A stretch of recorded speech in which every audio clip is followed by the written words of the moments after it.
Oi, gente, tudo bem? Hoje a gente vai falar sobre a parte da viagem que a gente fez, foi para Paracas, mas depois da vinheta. Então, gente, a cidade de Paracas, né, a região ali, ela é bastante interessante. A paisagem, né, que a gente tem uma parte. A gente tem o deserto, como vocês podem ver aí, e tem o mar logo colado ali com o deserto, né? Isso. Paracas é uma cidade pequena, mas tem um Parque Nacional Natural de Paracas, que dá uma expressão maior. Ali você vai ter no deserto uma região ali que são fósseis que estão bem proeminentes. A gente não tem nenhuma foto porque é muito difícil você fazer, a gente até tentou fazer a foto do fóssil ali, porque na foto aparece tudo branco, porque a gente olhando ali na hora, a gente vê nitidamente um monte de fósseis ali sobressaindo, mas quando você tira a foto, eles não ficam aparentes, né? Vocês podem ver aí pela plaquinha que a gente tem esse pássaro, que é um pássaro típico ali da região, o que ele fala ali nessa placa? Oi, eu sou a galinha inca, né, que é Iciolo larostena. Esta é a minha casa. Te convido para entrar nela, mas caminhe somente pela área sinalizada.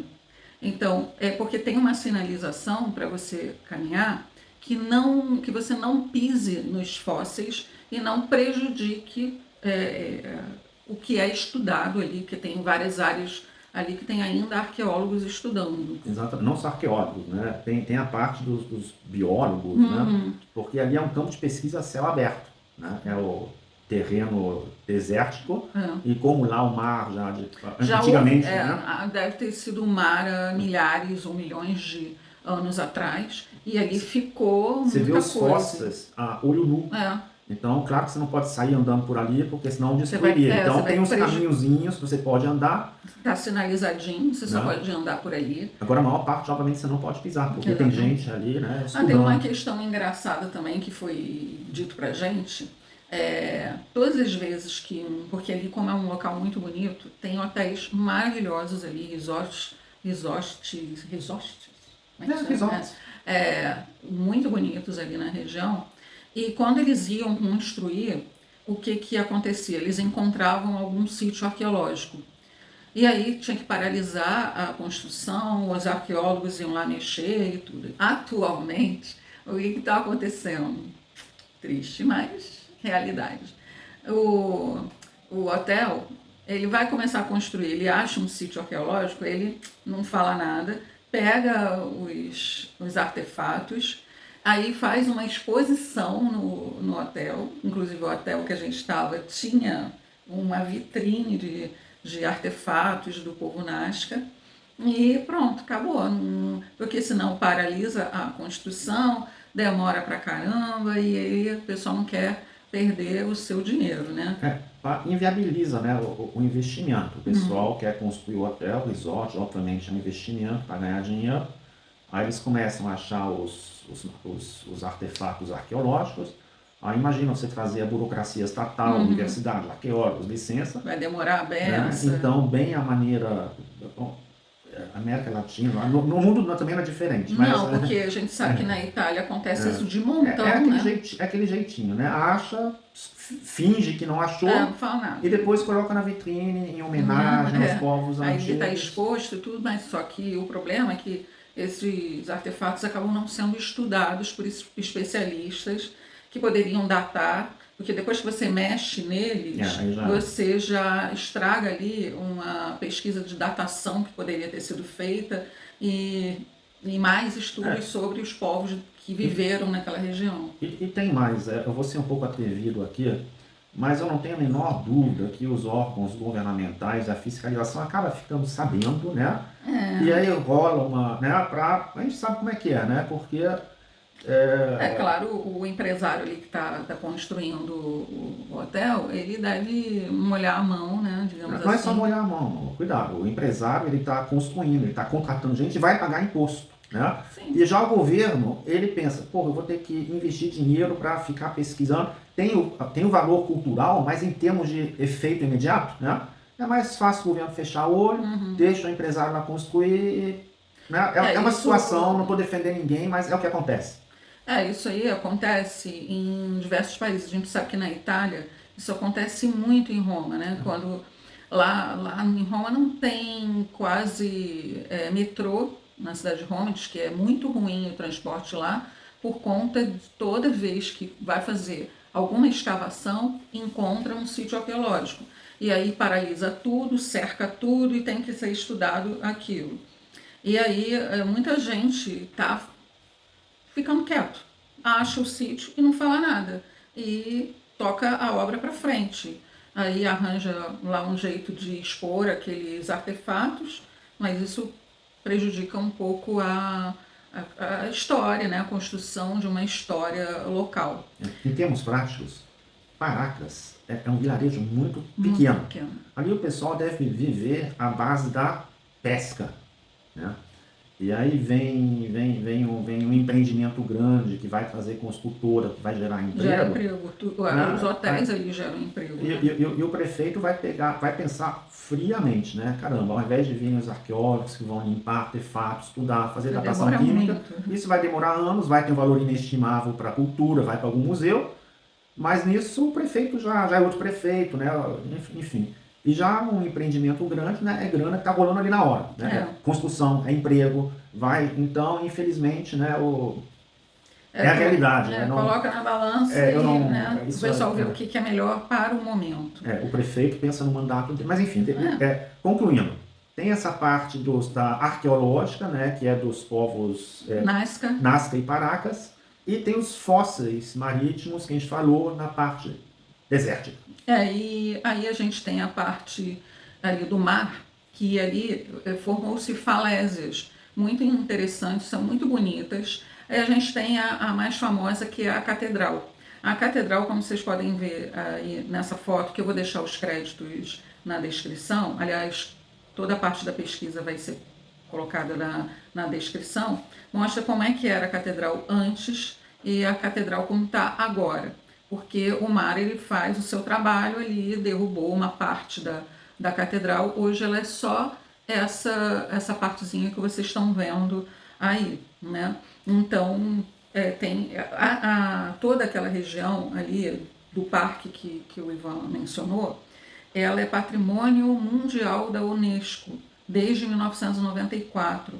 E ali a região toda foi descoberta em 1927. Então, desde essa época, ela foi descoberta por um piloto de avião que viu ali a região, viu as linhas que a gente já vai falar. Um detalhe, ela falou que vai colocar o crédito das fotos, né? Porque tem um detalhe que me chamou a atenção, deve ser igual em outras partes do mundo, mas onde a gente foi no Peru está explicitamente proibido usar drones. Ah, sim. Então você pode tirar fotos, mas são aquelas fotos manjadas, né, de turista. Essas fotos mais diferentes, né, que foram tiradas por drones, você não pode tirar com o seu drone e fazer isso. Não, tem que ter permissão. Machu Picchu no drones. Não. Paracas no drones. Aí deve ser permissão. Tem que pedir permissão e então, devem ser sites para contar a história do Peru e tudo. Isso aí, é chato, não sei o quê, mas é um controle me necessário. chamou a atenção, porque eu não tenho drone, mas onde eu ia, né, no drones. Vários lugares. Deve ser parecido, né? Porque precisa ter um controle dessas questões aí sobre drones. Vamos falar sobre as linhas de Nazca. As linhas de Nazca, a gente foi até lá, né? São várias linhas, eu vou botar a foto desse mapinha aí para vocês que Tem duas coisas em Nazca. Isso que a Renê está mostrando são os desenhos de Nazca, que tem uma função. As linhas de Nazca é outra coisa. Correto? Eu vou explicar. Então, uma coisa mais visível que você vê e que todo mundo já viu na internet ou no Discovery Channel são esses desenhos. Né? São desenhos. E os desenhos são bem específicos e tem nomes, né?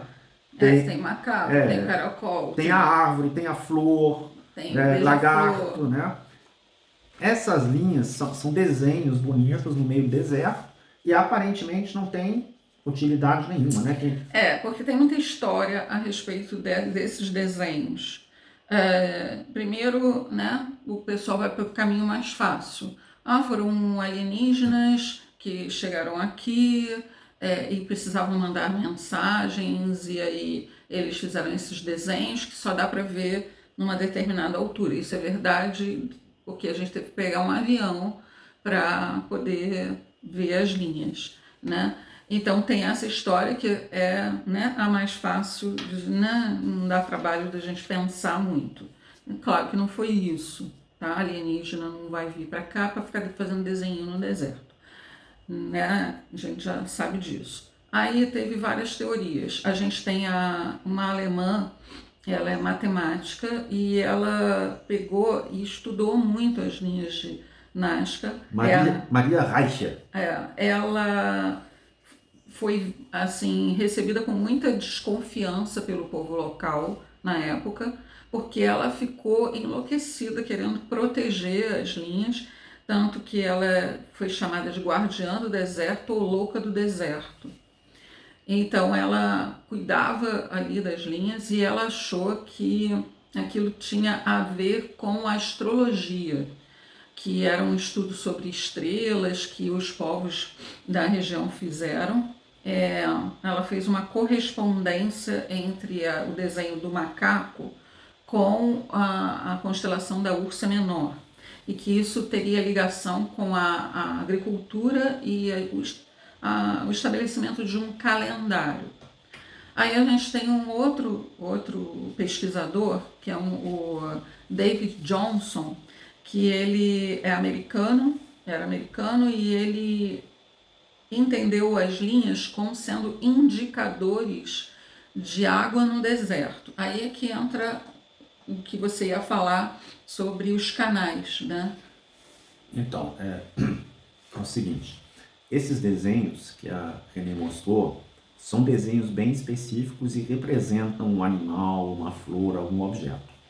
As linhas de Nazca são linhas praticamente retas que vão todas dos Andes em direção ao mar. E a teoria mais aceita hoje é que essas linhas representavam canais de água. Por quê? Para agricultura, sem água não dá. Então esses povos Nazca e Paracas, eles desenvolveram toda uma técnica para achar essa água, né? E as linhas eram para indicar onde esses canais subterrâneos, né, fluíam. Como isso foi no passado e hoje restam as linhas, né, é um objeto de estudo. A gente pode ver aí por algumas fotos que a gente fez quando estava no avião, que tem plantações na região. Isso. Porque hoje em dia tem técnicas, né, mas... E é o mesmo princípio, né? Como é um deserto, onde tem um canal de água, prospera, né? Você vê os campos, as plantações. E não devia ser muito diferente no passado, né? Onde tivesse uma artéria de água, podia se plantar batata, milho, né? Era o que mais plantava. E depois que esses canais secaram, então as civilizações se extinguiram, sobrou só o registro. Agora deixa eu falar sobre a outra parte que eu acho mais fascinante. Esses desenhos no chão, né, que são... a gente falou aqui, né, que são, tem borboleta, tem aranha. Colibri. Então, a teoria, eu entendi que é uma teoria firme, é uma teoria bem consolidada. É a mais aceita. Em primeiro lugar, como é que é feito o desenho no chão, né? O chão é um deserto, então embaixo tem uma camada sólida e por cima tem uma camada mais arenosa, mais fofa, mais solta. Então, como é que se imagina que foram feitos essas linhas? Tem até desenhos explicando, né? Pessoas, né, raspam a parte de cima, acho que era 20 centímetros, né? Fazia um canalzinho. Raspam a parte de cima para um lado e para o outro, o que gera assim um canal, uma rua de mais ou menos uns 2 metros, né? E como lá não venta e não chove, isso se preserva, né? Praticamente intacto. E qual é o objetivo dessa linha? essas linhas você consegue ver de cima, né? Se você estiver no nível do mar, tudo que você vê são, né? São esses canais. Se Agora, você chegar perto, você não vai entender você o vai que, não que entender é, nada. o que, que é aquilo. Agora, se você sobrevoar, você vai ver que Desenhos. são desenhos perfeitamente geométricos. Isso aí prova que esses povos antigamente... Não, alienígena, eu não quero acreditar. Mas o que prova, o que o guia falou pra gente, é que esses povos antigos eram arquitetos, né? Eram arquitetos extremamente refinados, que entendiam muito de geometria. Então, para fazer um desenho perfeito de uma borboleta, você não precisa olhar lá de cima, né? Basta você com cordas. Então, eles eram capazes de fazer esses desenhos. E a parte que eu acho interessante, que é?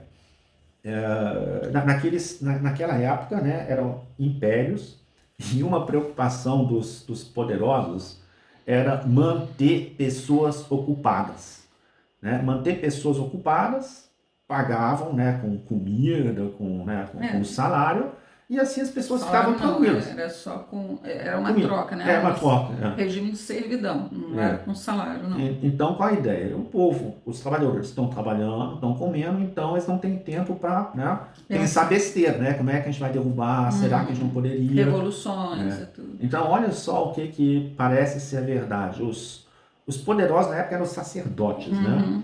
Então, os sacerdotes associavam os eventos climáticos, né? Vento, tempestade, tem aquele... Enfim, eles associavam... Deus está aborrecido com alguma coisa. Então, tinha um Deus, né? Que, segundo a vontade e as emoções dele, ele propiciava uma colheita boa ou ruim. E a figura desse Deus explica aí, a ideia Então, assim, era um Deus voador. Ele era um Deus voador, o nome dele era Con-Mit, e eu tenho a representação aí para vocês verem. Ele conseguia voar e aí ele ia ver as linhas. Deixa eu completar. Então, a ideia, né? Eu tô rindo, mas é sério, né? Não, é porque a história é bem interessante. Os sacerdotes na época, né? Eles dizem que, tem esse Deus todo-poderoso que é o Con. Obviamente a gente não consegue vê-los, a não ser nós, os sacerdotes, sabemos que eles existem. Esse Deus voa acima da gente e decide sobre o futuro. Só que nós somos muito pequenos aqui embaixo, então Con provavelmente não vê os povos. Então temos que desenhar, temos que fazer homenagens, temos que desenhar coisas grandes no chão para que ele veja e nos recompense, né? Com boas colheitas, com boa pesca. E nisso o pessoal fazia esse trabalho, né? Muito importante, muito útil na época, porque disso dependia todo o futuro, era remunerado pelo Estado e, enfim, o sistema funcionava. A sociedade era controlada de alguma forma com essa história, né? Então, a gente sobrevoou. Conta sobre o voo, conta sobre o voo. Então, é muito importante que se tome um remedinho para enjoo. É um avião pequeno, simples. Monomotor, né? Monomotor e cabe o quê? 12 pessoas, 12 passageiros. A gente, no final, recebe um certificado, né? De que você participou da empresa aérea, né? Então, você sobrevoa ali as linhas. E é importante tomar um remedinho para linhas e os desenhos. Os desenhos. E aí o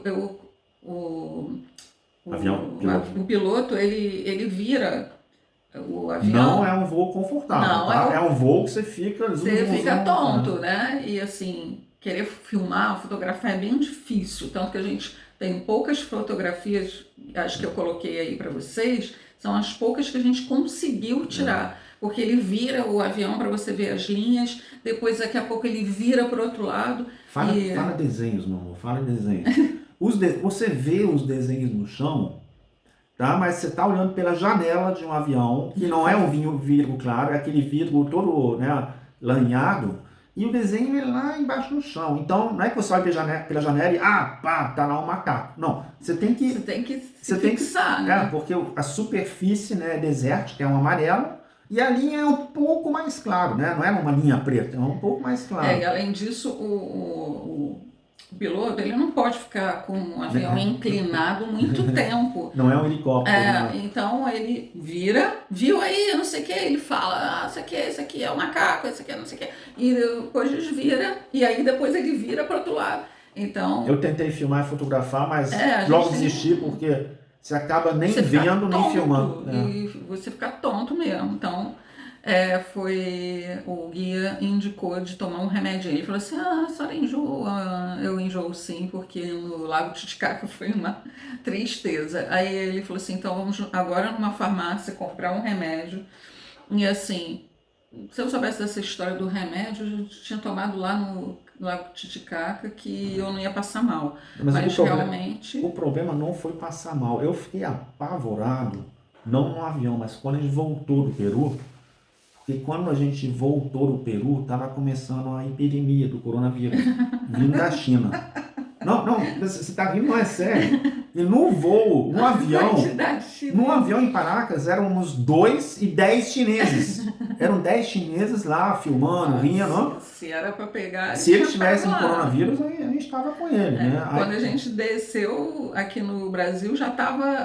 O bicho estava pegando. A primeira coisa que eu pensei, meu Deus, a gente andou num avião com aquele monte de chinês, né? Inclusive os chineses, desculpa, mas os chineses achavam graça na Inca Kola, né? Tem a Coca-Cola e tem o refrigerante local que é Inca Kola, que hoje pertence à Coca-Cola. Aí os chineses gaiatos, né, iam tirar foto, ao invés de falar cheese ou sorria, né, era Inca Kola, aí eles tiravam foto. Ele pegou essa mania, né? Fiquei engraçado, né? Na verdade, eu penso nos chineses falando Inca Kola. Tá. Vamos para as Ilhas Balestas. As Ilhas Balestas, muito lindo tudo ali de natureza que a gente vê. É uma reserva natural de Paracas, né? Ela é um conjunto de ilhotas e ali a gente vê uma fauna marinha bastante grande e pássaros também em quantidade, né? Detalhe, são ilhas rochosas, tá? Ilhas rochosas. Acho que não tem planta, a não ser, né, arbusto, essas coisas. Então, aí vocês vão ver um videozinho muito fofo. Aí a gente tem os leões marinhos tomando sol, bem descansadinhos, pegando o solzinho deles, muito bonitinhos. Aí temos também uma caçada aí dos pássaros que eles estavam mergulhando na água e pegando, acho que peixes. Tinha um cardume de peixe ali embaixo. É um bombardeio, né? Uma cena impressionante, embaixo um cardume de peixes e as aves atacando, mergulhando, pescando, verdadeiro banquete. A gente também tem aí, como vocês podem ver na foto, um candelabro, que também é um desenho feito, não sei se pelos povos nazcas, provavelmente por eles, que também deve ter alguma simbologia. Ele ainda está intacto, praticamente intacto, não vamos dizer que está intacto, mas ele está praticamente intacto, porque não chove na região, os ventos são bem pouquinhos e tal, então ele ainda está preservado ali. Tem uma questão ali nas ilhas, é que os pássaros e morcegos, eles defecam ali na ilha. E aí, esse adubo que é feito desses pássaros, ele salvou a economia do Peru nos anos 70, porque é caríssimo um adubo desses pássaros e ele serve para agricultura, né? Os pássaros são os guanos e o fertilizante natural é maravilhoso, né? Porque é ecologicamente correto. Quais são os produtos químicos? É fósforo, nitrogênio, que é bom para adubo agrícola. Tá, então, quando você pensa em fezes de pássaro, né? Fedor... Né? Ele é fedorento. É fedorento, mas a última coisa que você pensa é que aquilo seja relevante, seja importante. Só que é um adubo altamente precioso, caro, e as pessoas que vão lá recolher esse adubo é uma operação, é uma atividade assim especial, porque os caras ficam meses isolados naquela ilha, só catando fezes, né? Que fedem, não deve, enfim. Eles catam as fezes, tem um revezamento, e a guia que estava com a gente no barco, ela falou daquilo assim com orgulho, com tipo, é uma atividade econômica respeitada, importantíssima, e que um dos desejos dela seria passar uma temporada lá recolhendo. Aí eu até na hora, mas peraí, ela quer ficar sozinha, quer dizer, com um monte de homem, provavelmente, no meio do mar, uma ilha rochosa, catando, mas é porque tem uma história, tem uma tradição, e a gente teve a sorte de naquele exato momento, chegar um barco de revezamento. Que aí vocês vão ver aí eles subindo. E é um processo artesanal, nada de guincho, nada de... É assim, tudo na base da corda, levantar, equipamento. Então vocês vão ver o vídeo aí.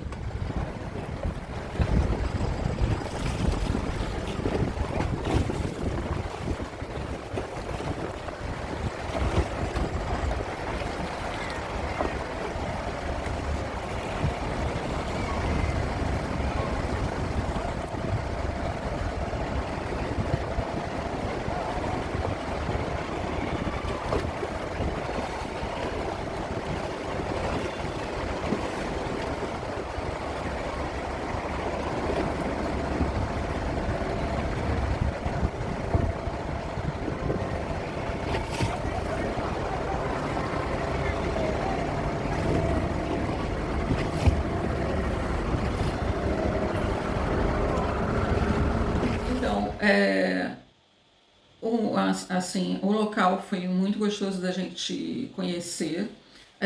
Como a gente falou no vídeo anterior, a gente estava bastante cansado. Essa foi a última etapa da viagem e finalmente a gente estava a nível do mar. Pois é, né? A gente estava cansado. A gente estava muito cansado de respirar mal. Respirar mal, subir, descer, ruína, escada, terra. E assim, a gente teve mais tempos livres nesse período que a gente ficou em Paracas. E aí a gente pôde descansar um pouco mais. E aí voltamos para Lima para depois voltar para o Brasil, né? E no próximo vídeo, não nos próximos vídeos, no próximo vídeo a gente vai falar de extras da viagem, que tem um pedaço da viagem que a gente não mencionou e a gente vai falar. Ele nem tá lembrando. Não, vai ficar de suspense pro pessoal. E você pra mim também, né? Você não tá lembrando, né? Então, gente, não esqueçam de dar o seu like no vídeo, de quem não está inscrito se inscrever no vídeo, ativar o sininho, compartilhar, façam comentários no vídeo, é muito importante pra gente. E mais uma vez, obrigado ao pessoal que está se inscrevendo, que está participando, tá? Isso incentiva bastante a gente de fazer mais vídeos para vocês, tá? Então, até o próximo vídeo. Beijinho. Eu não sei qual é o seu vídeo, não, mas tchau. Vai.